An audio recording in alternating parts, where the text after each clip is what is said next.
સુરેન્દ્રનગરમાં વધુ એકવાર કમોસમી વરસાદથી જનજીવન પ્રભાવિત થયું।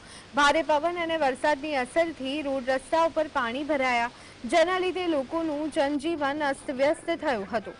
ખેડૂતોના તલ, બાજરી જેવા પાકોને નોંધપાત્ર નુકસાન થયું છે, જેનાથી ખેડૂતોમાં ચિંતાનો માહોલ જોવા મળ્યો।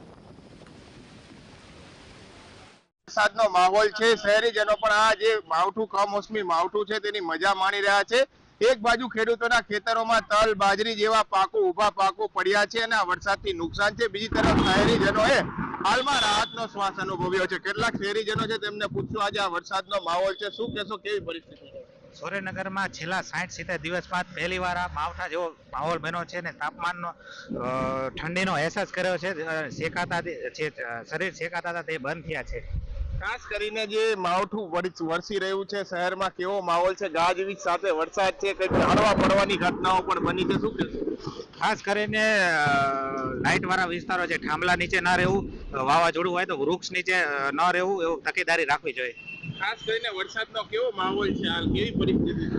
વાવાઝોડું જેવો માહોલ છે, ધડાકા સાથે વીજળીઓ થાય છે અને સાવચેત રહેવું જરૂરી છે। ખાસ કરીને ગાજવીજ સાથે વરસાદ વરસી રહ્યો છે, કમોસમી માવઠું પણ પડી રહ્યું છે।